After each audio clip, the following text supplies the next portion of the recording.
I had to sleep with my sister to prove to my parents that she was obsessed with me. It all started when she would bury her head under my skirt. She kept challenging me to climb an old treehouse, which I finally did, only to realize she could see up my skirt as I climbed. I screamed at her to stop looking, and she acted like I was disgusting for thinking she was looking. The whole situation was super weird, so I just let it go and never mentioned it again. A few months later, I caught her looking at my photos on my phone. Of course, a big fight happened, and my parents got involved. She told them she was trying to delete an ugly photo I had taken of her somehow. My parents saw it as if we were both in the wrong. I didn't have anything scandalous there, but it just felt so wrong for her to be looking at my photos. 2 years later, when we were moving to a new house, my sister and I found out we would be sharing the same bathroom. My sister acted annoyed, but I could see the smile on her face.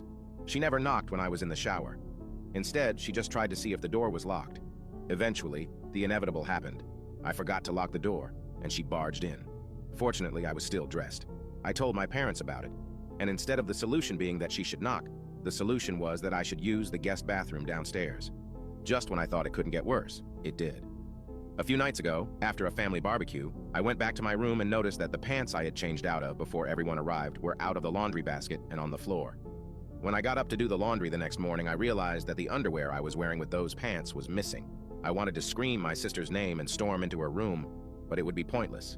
The idea of confronting her about it and her trying to manipulate me again was so exhausting that I simply didn't say anything.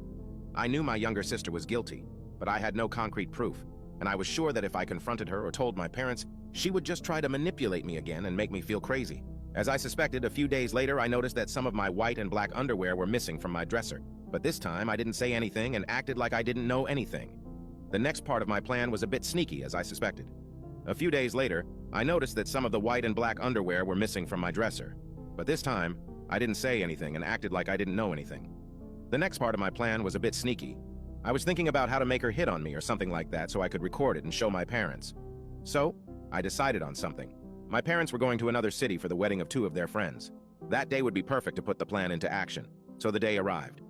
I thought of all the ways to provoke her, and the most effective way I found was to pretend I was using the bathroom and stay inside wearing only the bottom of my bikini, waiting for her to barge in as she always did. As expected, she broke in through the door as usual, but I didn't expect the reaction she had. She stood there staring at me as if she wanted to pounce on me, like a wolf looks at its prey defensively, but at the same time with a scared expression. This time, I did it differently. I didn't scream. I didn't move away. I didn't make a scene. I just looked into her eyes with a tempting expression. I smiled and asked, "Do you like what you see?" She was startled again and said, "Of course, I've always hoped for this sight." At that moment, I knew my plan was going to work.